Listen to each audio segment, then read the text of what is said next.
నమస్తే welcome to జిల్లా dairy నేను మోదరి ముందుగా హెడ్లైన్స్ చూద్దాం యాదగిరిగుట్టలో ప్రభుత్వ విప్ ఐలయ్య టూర్ విద్యుత్ సమస్య పరిష్కరించాలని ఏఈకి ఆదేశం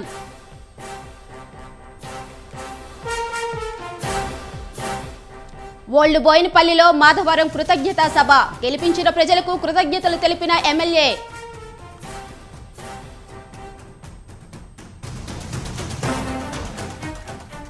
ఉద్యోగ సంఘాలకు జనసేన పార్టీ సంఘాభావం వైసీపీ దిగిపోవడానికి 4 నెలలే టైం అన్న గాదే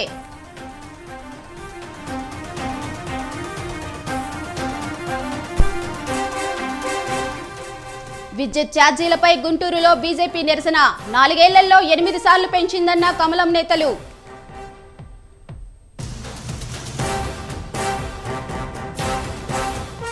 గిద్దలూరులో మున్సిపల్ కార్మికుల సమ్మె మోకాలపై నిలబడి నిరసన తెలిపిన వర్కర్లు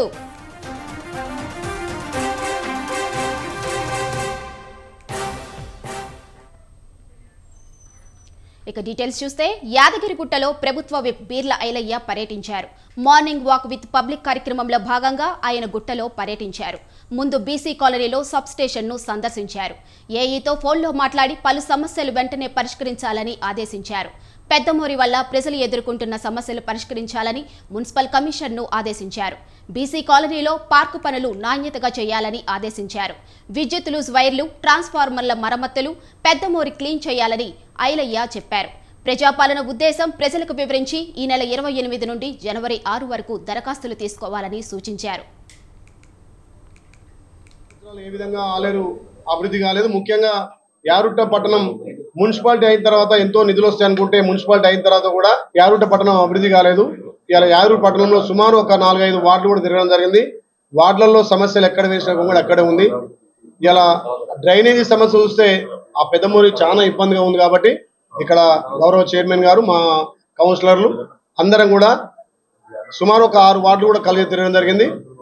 ఇక్కడ నుండి కౌన్సిలర్ తోటి అదేవిధంగా కమిషనర్ కూడా తిరగడం జరిగింది. తక్షణమే వారం రోజులనే కొన్ని పనులను గుర్తించడం జరిగింది. ఆ పెద్దమూరుకు సంబంధించినటువంటి దానికి అక్కడ వాల్స్ సరిగా లేక, జాలి లేక కూడా స్థానికులకు కూడా చెత్తా చెదారమైన తోటి దుర్వాసన ఉంది. కనీసం ఒక 200 కుటుంబాలకు అది ఇబ్బందికరంగా ఉంది. కాబట్టి యుద్ధ ప్రాతిపదికన దాన్ని ఎంబడే క్లీన్ చేయాలి. ఇక వరుసగా మూడోసారి కూకట్పల్లి ఎమ్మెల్యేగా గెలిపించిన ప్రజలందరికీ రుణపడి ఉంటానని మాధవరం కృష్ణారావు అన్నారు. ఓల్డ్ బోయినపల్లి డివిజన్ శంకర్ ఎన్క్లేవ్లో మాధవరం కృతజ్ఞతా సభ నిర్వహించారు. 119వ డివిజన్ కార్పొరేటర్ ముద్దం నరసింహ యాదవ్ ఆధ్వర్యంలో ఈ సభ జరిగింది. మూడోసారి భారీ మెజారిటీతో తనను గెలిపించిన ఓల్డ్ బోయినపల్లి ప్రజలకు, కూకట్పల్లి నియోజకవర్గం ప్రజలకు సేవకుడిగా పనిచేస్తానని మాధవరం తెలిపారు. పాదయాత్రలో ఇచ్చిన హామీలన్నీ నెరవేర్చినట్లు చెప్పారు. ఇంకా మిగిలిన పనులు కూడా ప్రభుత్వంతో పోరాడి పూర్తి చేస్తానని అన్నారు. ఎమ్మెల్యే కృష్ణారావును కాలనీ ప్రజలు ఘనంగా సన్మానించారు.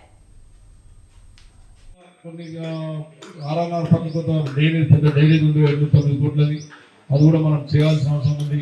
ఇప్పుడు ఉన్నటువంటి విండోస్ వేయడం అయితే నేను గెలిచిన తెల్లారే చెప్పాను. నేను విండోస్ తెల్లారే చెప్పాను. వెనక నేను గెలిచిన తెల్లారో మొన్ననే మీరు ఇమీడియట్గా బడ్జెట్ ఇస్తానని నా ఎమ్మెల్సీ బడ్జెట్ ఉంది, పెట్టమని చెప్పినా అది పెట్టేయండి. మా ఎమ్మెల్యే బడ్జెట్ ఇస్తారా లేదనేది మార్చిలో తెలుస్తుంది. ఎందుకంటే మార్చి వాళ్ళు బడ్జెట్ ఉంటుంది కదా, నీకు కూడా ఐడియా ఉంది కదా. ఎమ్మెల్యేలకు ఇంతకుముందు 5 crores ఇచ్చారు వాళ్ళు. అది మీ ప్రభుత్వం ఇస్తుందా, ఎమ్మెల్యేలకు ఇవ్వదా, ఇన్ఛార్జ్ మంత్రి ద్వారా ఇస్తుందా అనేటువంటిది క్లారిటీ లేదు మనకు. కాబట్టి వాళ్ళు అసెంబ్లీలో చెప్తారనుకుంటా నేను. కాబట్టి మనం ఒక 5-6 months ఆగకపోతే కూడా మంచిది కాదు. ఎందుకంటే ప్రభుత్వం గెలిచినప్పుడు కొత్త వచ్చిన వాళ్ళకి కొంత అవగాహన రావాలంటే కొంత టైం పడుతుంది. వాళ్ళకు కూడా సహకరిద్దాం.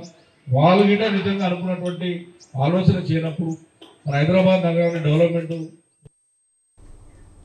అధికారం నుంచి వైసీపీ తప్పుకోవడానికి 4 నెలలే ఉందని గుంటూరు జిల్లా జనసేన అధ్యక్షుడు వెంకటేశ్వరరావు, ప్రధాన కార్యదర్శి శ్రీనివాస్ అన్నారు. ముఖ్యమంత్రి మేనిఫెస్టోలో పెట్టిన విధంగా అంగన్వాడీ, ఆశా వర్కర్స్, సర్వశిక్ష అభియాన్ సిబ్బందికి ఇచ్చిన హామీలు నెరవేర్చలేదని విమర్శించారు. చివరికి వాలంటీర్లు కూడా రోడ్డుపైకి వచ్చి హాహాకారాలు చేస్తుంటే సీఎం ఆడుదాం ఆంధ్ర అంటూ ఆటలాడుతున్నారని ఆరోపించారు. సీఎం చిట్ట చివరికి మంత్రి రోజాకు బ్యాటింగ్ నేర్పిస్తూ కాలం వెళ్లదీస్తున్నారని గాదె బోనుబోయిని ఎద్దేవా చేశారు.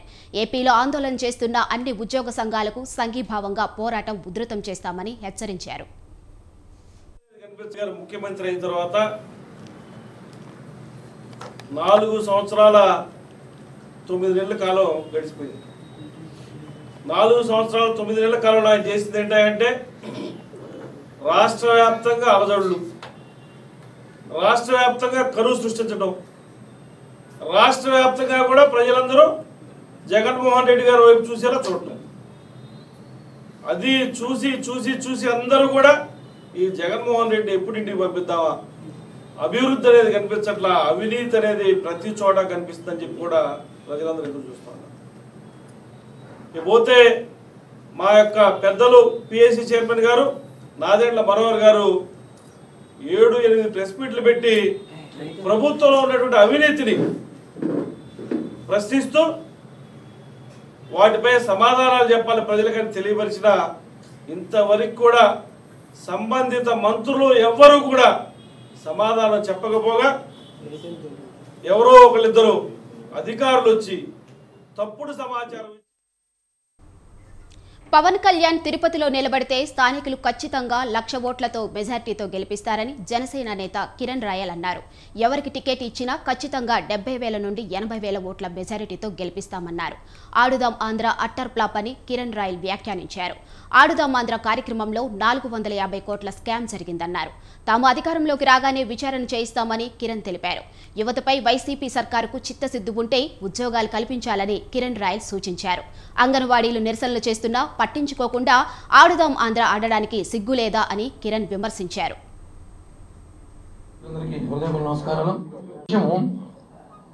తిరుపతి లాంటి పుణ్యస్థలంలో జనసేన తెలుగుదేశం పార్టీ 2 పార్టీలు బలంగానే ఉన్నాయి.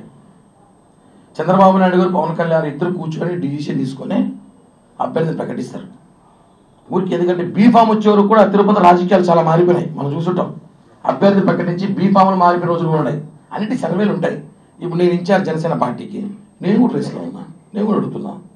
కళ్యాణ్ గారు ఆశిస్తున్నది, మా జిల్లా అధ్యక్షులు అడుగుతున్నారు, టీడీపీలో 4 అడుగుతున్నారు, ఇంకా ఎవరు రావచ్చు. సర్వేలు ఉంటాయి, ఎవరు ఇవ్వచ్చు. ఎవరికి ఇచ్చినా మేము గెలిపించుకోవాలి. మా బాధ్యత ఏంది, తిరుపతిలో మేము గెలిపించుకోవాలి. ఇంతవరకు సీట్ కన్ఫామ్ అని చెప్పి ఇరు పార్టీలో ఎవరికైతే హామీని ఇవ్వలేదు. ఈ విషయం దయచేసి ఎవరు ఆందోళన చెందకండి, ఎవరు ప్రలోభం లొంగకండి. సీట్ అనేది కళ్యాణ్ గారు చంద్రబాబు గారు ఇద్దరు డిసిషన్ తీసుకొని ఎమ్మెల్యే అభ్యర్థులను కాకుండా సీఎం జగన్నే మార్చాలని నర్సాపురం టీడీపీ ఇన్ఛార్జ్ పొత్తూరి రామరాజు అన్నారు. పశ్చిమ గోదావరి జిల్లా నర్సాపురం టీడీపీ ఆఫీసులో రామరాజు మీడియా సమావేశం నిర్వహించారు. సీఎం జగన్ ఏపీలోని అన్ని వర్గాలను మోసం చేశారని విమర్శించారు. తల్లికి చెల్లికి న్యాయం చేయని జగన్ రాష్ట్ర ప్రజలకు ఏం న్యాయం చేస్తారని రామరాజు ప్రశ్నించారు. 57 నెలల జగన్ పాలనలో రాష్ట్ర ప్రజలు తీవ్ర ఇబ్బందులు ఎదుర్కొన్నారన్నారు. ఏపీలో ఇంతటి దుర్మార్గంగా ఏ సీఎం పరిపాలించలేదన్నారు. జగన్ పెట్టుకున్న వాలంటీర్లే ఆయనకు వ్యతిరేకమయ్యారని రామరాజు ఎద్దేవా చేశారు. ఒకటే అనుకున్నారు, బైబిల్ పట్టుకుని తిరుగుతా ఉంటే ఇతను మనకు న్యాయం చేస్తాడని చెప్పి నమ్మారు. కానీ ఈవేళ అతనికి సబ్ ప్లాన్ నిధులు ₹1 కూడా ఎస్సీలకి ఎవరికి కూడా వర్తించకుండా ఆయన దారి మళ్లించి బీసీలకు ఉన్న రిజర్వేషన్లను కట్ చేసి బీసీలకు నిధులను కూడా దారి మళ్లించి ఇవాళ బీసీ ఎస్టీ మైనార్టీ వర్గాలందరినీ కూడా మోసం చేసిన వ్యక్తి జగన్మోహన్ రెడ్డి. అంతేకాదు సిబిఐ షార్ట్ షీట్ లో 11 షార్ట్ షీట్లలో ముద్దాయిగా నిరూపించబడితే ఇవాళ ఉన్నటువంటి మోపిదేవి వెంకటరమణ కూడా మోసం చేసినటువంటి వ్యక్తి. ఇవాళ అతను కూడా ఇవాళ సీట్ ఇవ్వనని చెప్పిన బీసీ వర్గాన్ని మోసం చేస్తా ఉన్నాడు. ఇవాళ అతన్ని మీరు సీట్ ఇవ్వకపోవడం కాదు, అలా జగన్మోహన్ రెడ్డి ముఖ్యమంత్రి కాదని ప్రకటన చేస్తే ప్రజల్లో ఏమైనా మార్పు వస్తుందని చెప్పి. పశ్చిమ గోదావరి జిల్లా భీమవరంలో ఈ నెల 29న సీఎం జగన్ పర్యటిస్తారు. సీఎం బహిరంగ సభ కోసం గ్రంథి వెంకటేశ్వరరావు ప్రభుత్వ జూనియర్ కాలేజీ వద్ద వేదికను ఏర్పాటు చేశారు. సభ ఏర్పాట్లను ప్రభుత్వ విప్ భీమవరం ఎమ్మెల్యే గ్రంథి శ్రీనివాస్ పరిశీలించారు. సుమారు 50,000 మంది విద్యార్థులు ప్రజలు హాజరయ్యే ఈ సభా వేదిక నుండే సీఎం జగన్ జగనన్న విద్యా దీవెన నిధులు విడుదల చేస్తారు. భీమవరం లూథరన్ గ్రౌండ్లో ఏర్పాటు చేసిన హెలీప్యాడ్ నుండి సీఎం జగన్ సుమారు 3 కిలోమీటర్ల మేర రోడ్ షో చేస్తూ బహిరంగ సభ వేదికకు చేరుకుంటారు. దారి పొడవునా ప్రజలు జగన్ కు ఘన స్వాగతం పలికేలా గ్రంథి శ్రీనివాస్ ఏర్పాట్లు చేపట్టారు.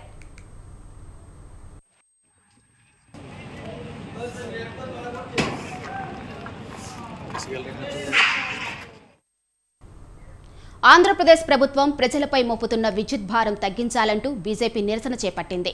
గుజ్జనగుండ్ల విద్యుత్ కార్యాలయం ముందు బీజేపీ ధర్నా చేపట్టి నిరసన వ్యక్తం చేసింది. గుంటూరు పశ్చిమ నియోజకవర్గం బీజేపీ ఇన్ఛార్జ్ జయప్రకాష్ నారాయణ ఆధ్వర్యంలో జరిగిన ఈ ధర్నాలో నాయకులు, కార్యకర్తలు పెద్ద సంఖ్యలో పాల్గొన్నారు.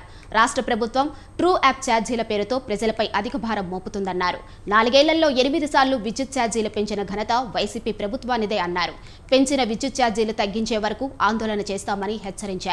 నిరసనలో చందు సాంబశివరావు, వనమా నరేంద్ర కుమార్, శరక్కాయల అరుణ పాల్గొన్నారు. రాష్ట్ర ప్రభుత్వం యొక్క నిరంకుశ వైఖరి మీద ఈ అసమర్థపు అరాచక ప్రభుత్వం రాష్ట్ర ప్రజల యొక్క నడ్డి విరిచే విధంగా ప్రభుత్వం విద్యుత్ ఛార్జీలు పెంచి ట్రూఅప్ ఛార్జీల పేర్లతోటి, అడిషనల్ ఛార్జీల పేరుతోటి, ఇతర సుంకాల పేరుతోటి పేద, బడుగు, బలహీన వర్గాల యొక్క నడ్డి విరుస్తూ మీరు గనక రాబోయేటటువంటి రోజుల్లో మీరు ఏ హామీ అయితే పాదయాత్ర సమయంలో ₹1 కూడా ఏ విషయం మీద కూడా ఛార్జీ పెంచనని చెప్పారో అవి గనక పెంచినట్టయితే గనక రాబోయేటటువంటి రోజుల్లో భారతీయ జనతా పార్టీ మిమ్మల్ని గరావు చేస్తుంది, మీ ఇళ్లని ముట్టడిస్తుంది, మీ యొక్క ఎమ్మెల్యేలను కానీ మంత్రులను కానీ బయటికి తిరగనివ్వమని చెప్పి హెచ్చరిస్తూ, అదేవిధంగా పేద, బడుగు, బలహీన వర్గాలను కూడా ఆదుకోవాలని చెప్పి ఈ వైఎస్ఆర్సీపీ ప్రభుత్వాన్ని, ప్రజల్ని మోసం చేసేటటువంటి మోసగారి జగన్మోహన్ రెడ్డిని డిమాండ్. పరీక్షల సమయంలో విద్యార్థుల్లో ఒత్తిడిని తగ్గించేందుకు యోగా దోహదం చేస్తుందని నారాయణ విద్యా సంస్థల డైరెక్టర్ శరణి అన్నారు. అకాడమిక్ ఎక్సలెన్స్, నైపుణ్యాలను పెంచడానికి కృషి చేస్తున్నట్లు చెప్పారు. సఫల్తాకా రాస్తా డోర్ టు సక్సెస్ కార్యక్రమాన్ని మాధాపూర్లోని శిల్పకళా వేదికలో నిర్వహించారు. ప్రధాని మోడీ పరీక్ష పే చర్చకు ప్రతిస్పందనగా 2021లో కార్యక్రమం ప్రారంభించారు. సిబిఎస్ఈ జోన్ 10వ తరగతి విద్యార్థులకు విద్య, వృత్తిపరమైన ప్రమాణాలు పెంచేందుకు దోహదపడుతుందని వివరించారు. కళాశాల ఓరియంటేషన్ సెక్షన్ల ద్వారా యువ వయస్సులతో స్పష్టత, విశ్వాసం, ఉద్దేశ భావాన్ని కలిగించడం ఈ కార్యక్రమం లక్ష్యం అన్నారు.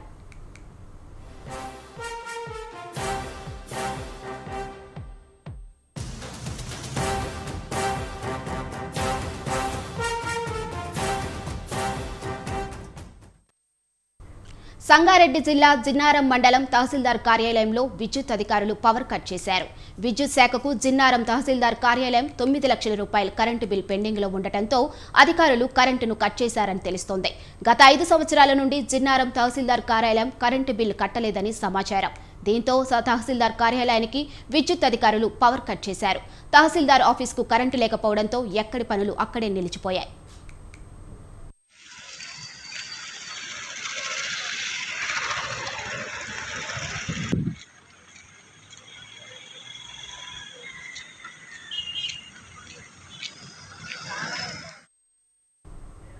తెలంగాణలోని ప్రముఖ పుణ్యక్షేత్రం యాదాద్రి శ్రీ లక్ష్మీ నరసింహస్వామి వారి సన్నిధిలో అధ్యయనోత్సవాలు ఘనంగా జరుగుతున్నాయి. ఈ నెల 23న ప్రారంభమైన అధ్యయనోత్సవాలు ఈ నెల 28 వరకు జరుగుతాయి.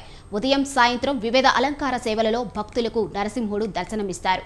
బుధవారం 5వ రోజున వటపత్ర సాయి అలంకరణలో తిరుమాడ వీధుల్లో భక్తులకు దర్శనమిచ్చారు. మేళతాళాలు, మంగళ వాయిద్యాల నడుమ వేద పండితుల వేద పారాయణాల మధ్య 5వ రోజు అధ్యయన ఉత్సవాలు వైభవంగా జరిగాయి. వటపత్ర సాయి అవతారం విశిష్టతను ఆలయ అర్చకులు వివరించారు.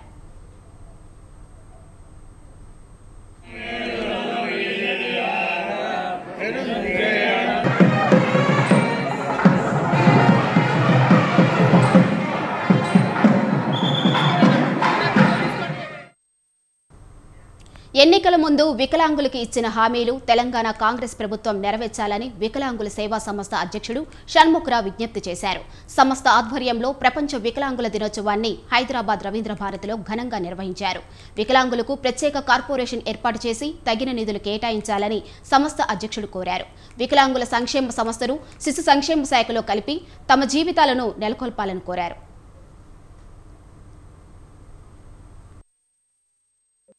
2011లో మేడ్చల్ జిల్లా బోరపల్లిలో దీన్ని స్థాపించాం.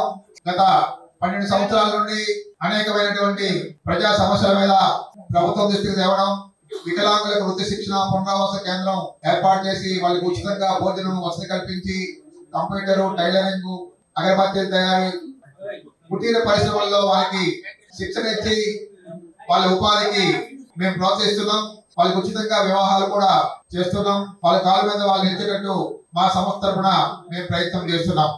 2011లో మేడ్చల్ జిల్లా బోరపల్లిలో దీన్ని స్థాపించాం. గత 12 సంవత్సరాల నుండి అనేకమైనటువంటి ప్రజా సమస్యల మీద ప్రభుత్వం దృష్టికి తేవడం, వికలాంగులకు వృత్తి శిక్షణ పునరావృతం.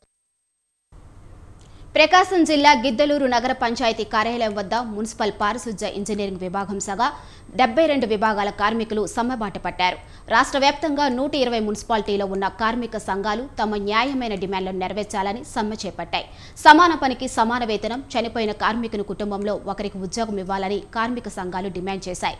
కార్మికులకు హెల్త్ ఇన్సూరెన్స్ కల్పించాలని మోకాళ్ల మీద నిలబడి నిరసన తెలిపారు.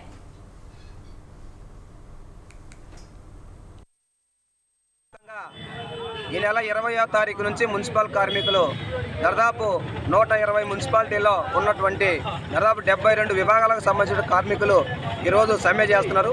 ఈ సమ్మెకు ప్రధానమైన కారణం బాధ్యత వహించాల్సింది రాష్ట్ర ప్రభుత్వం.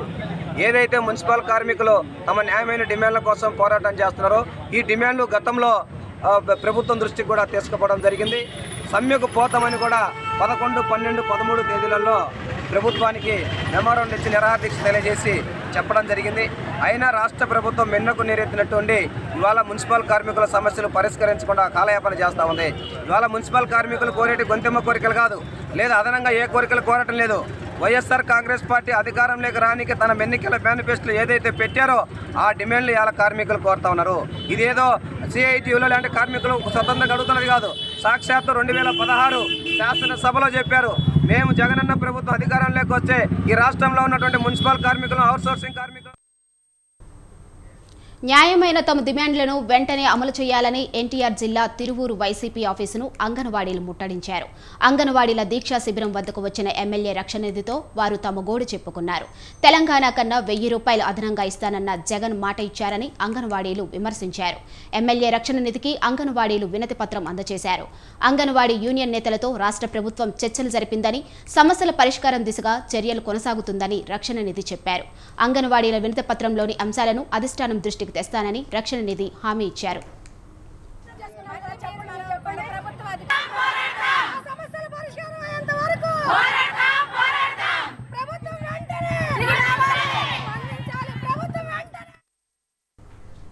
కాకినాడ జిల్లా జగ్గంపేట ఎమ్మెల్యే ఇంటిని అంగన్వాడీలు ముట్టడించారు. తమ డిమాండ్లను పరిష్కరించాలంటూ చేస్తున్న అంగన్వాడీల సమ్మె బుధవారం 16వ రోజుకు చేరుకుంది. దీనిలో భాగంగా జగ్గంపేట మండలం ఇర్రిపాకలని ఎమ్మెల్యే జ్యోతుల చంటిబాబు నివాసాన్ని ముట్టడించారు. దీంతో ఎమ్మెల్యే ఇంటి వద్ద పోలీసులు పెద్ద ఎత్తున మోహరించారు. మండుటెండలో కూడా వారు నిరసన నిర్వహించారు. జగ్గంపేట, గండేపల్లి, కిర్లంపూడి మండలాల అంగన్వాడీ వర్కర్లు ఈ సమ్మెలో పాల్గొన్నారు. తమ సమస్యలు పరిష్కరించకుండా రాష్ట్ర ప్రభుత్వం నిర్లక్ష్యం చేస్తుందని అంగన్వాడీలు ఆగ్రహం వ్యక్తం చేశారు.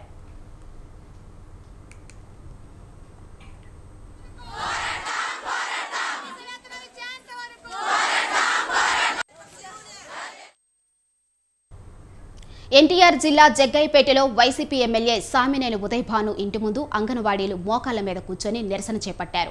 సమస్యలు పరిష్కరించాలంటూ అంగన్వాడీలు ఎమ్మెల్యే ఇంటి ఆందోళన చేశారు. 16 రోజులుగా శాంతియుతంగా నిరాహార దీక్ష చేస్తున్నా ప్రభుత్వం తమను పట్టించుకోవడం లేదని అంగన్వాడీలు ఆగ్రహం వ్యక్తం చేశారు. తమ సమస్యల పరిష్కారానికి మార్గం చూపడం లేదని మండిపడ్డారు. ప్రభుత్వం ఇప్పటికైనా స్పందించకపోతే ఎమ్మెల్యేల నివాసాల వద్ద నిరాహార దీక్షలు చేయడానికి సిద్ధమని అంగన్వాడీలు హెచ్చరించారు. ఇబ్బంది లేకుండా శాంతియుతంగా పోరాటాలు చేశాము. ప్రభుత్వం దిగవచ్చిందేమో అని చూస్తాము.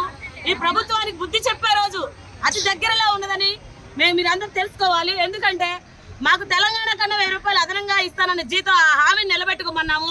మా గ్రాడ్యుటీ అమలు చేయమన్నాము. రిటైర్మెంట్ బెనిఫిట్స్ 5 లక్షలు ఇవ్వాలని చెప్పి అడిగాము. మేమేం మీ ఆస్తులు రాసిమ్మంటలేదు. మీ రిషికొండలో ప్యాలెస్లు, మీ తాడేపల్లిలో ప్యాలెస్లు మేమేం అడగట్లేదండి. కేవలం మాకు కనీస వేతనం 26,000 రూపాయలు కావాలని అడుగుతున్నాము. మా సమస్యలకు మీరు సానుకూలంగా స్పందిస్తారని ఇప్పటి వరకు మేము ఎదురు చూసాము.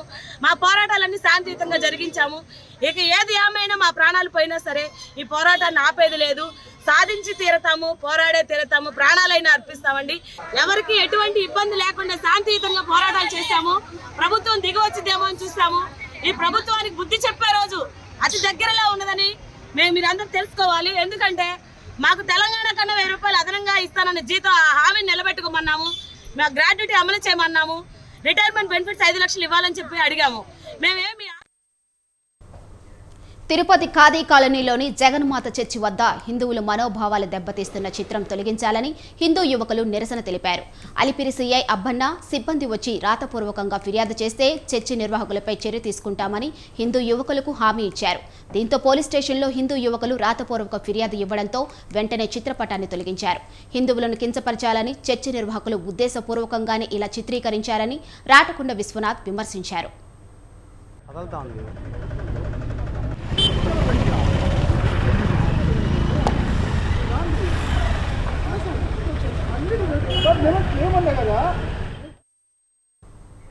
కృష్ణా జిల్లా గుడివాడలో కొద్ది రోజులుగా ధర్నాలు చేస్తున్న అంగన్వాడీలకు మద్దతు తెలిపిన సిఐటియు నేతలను టూ టౌన్ పోలీసులు అరెస్ట్ చేశారు. ఏపీలోని ఎమ్మెల్యేలందరికీ వినతి పత్రాలు ఇవ్వాలని అంగన్వాడీ వర్కర్స్ యూనియన్ నాయకులు పిలుపునిచ్చారు. గుడివాడ ఎమ్మెల్యే కొడాలి నాని ఇంటికి బయలుదేరిన అంగన్వాడీలను పోలీసులు అడ్డుకున్నారు. శ్రీ శిశు సంక్షేమ భవనం నుండి బయలుదేరిన అంగన్వాడీలను టూ టౌన్ సిఐ తులసీధర్ అడ్డుకున్నారు. అంగన్వాడీలకు మద్దతు పలికిన సిఐటియు నేతలను అరెస్ట్ చేసి టూ టౌన్ పోలీస్ స్టేషన్కు తరలించారు. దీనికి నిరసనగా అంగన్వాడీలంతా టూ టౌన్ పోలీస్ స్టేషన్ ఎదుట బైఠాయించి నిరసన వ్యక్తం చేశారు. ఈ రోజున 16 రోజులకు సమ్మెచ్చిందండి. నిన్న ప్రభుత్వం చర్చలకు పిలిచింది. నిన్న 5 గంటలకి చర్చలకు వెళ్తే మళ్ళీ పాత రోజుల్లో చెప్పినట్లుగానే మేము జీతం పెంచలేము, గ్రాడ్యుటీ ఇవ్వలేము అని చెప్పేసి చేతులు దులుపుకొని మళ్ళీ పంపించేశారు. ఏదో కళ్ళ నీళ్లు తుడవడానికి ప్రభుత్వం వారు చర్చలకు రండి అని చెప్పి పిలిచారు. కానీ దానిలో ఎటువంటి ప్రయోజనం లేదండి. జీవోలు ఇచ్చామని చెప్తున్నారు. అవి 2 శ్రీకాకుళం జిల్లా పోలాకి మండలం సుసరం గ్రామంలో ఎలుకబంటి హల్చల్ చేస్తుంది. దీంతో వ్యవసాయ పనుల కోసం పొలాలకు వెళ్లాలంటే రైతులు హడలెత్తిపోతున్నారు. ఏ క్షణంలో ఎటు నుండి ఎలుకబంటి దాడి చేస్తుందో అని సుసరం గ్రామస్తులు భయపడుతున్నారు. సుసరంలోని పొలంలో ఓ కొబ్బరి చెట్టు ఎక్కి కొబ్బరి బోండాలను కాయలను ఎలుకబంటి కొట్టుకుని తినేసింది. మనిషి చెట్టు ఎక్కినట్లు ఎలుకబంటి ఎక్కడం చూసిన గ్రామస్తులు ఆశ్చర్యానికి గురయ్యారు. ఎలుకబంట్లు పొలాల్లోనే కాకుండా చెట్లపైన కూడా ఉండటంతో సమీప గ్రామాల ప్రజలు భయాందోళనకు గురయ్యారు. హైలైట్ చేసిందిరా బాబా బాండారు నాకు 2 బాండలు ఒరే పవని వద్దు ఉండలే పాపమో. ఇవి జిల్లా డైరీ అప్డేట్స్. చూస్తూనే ఉండండి స్వతంత్ర న్యూస్.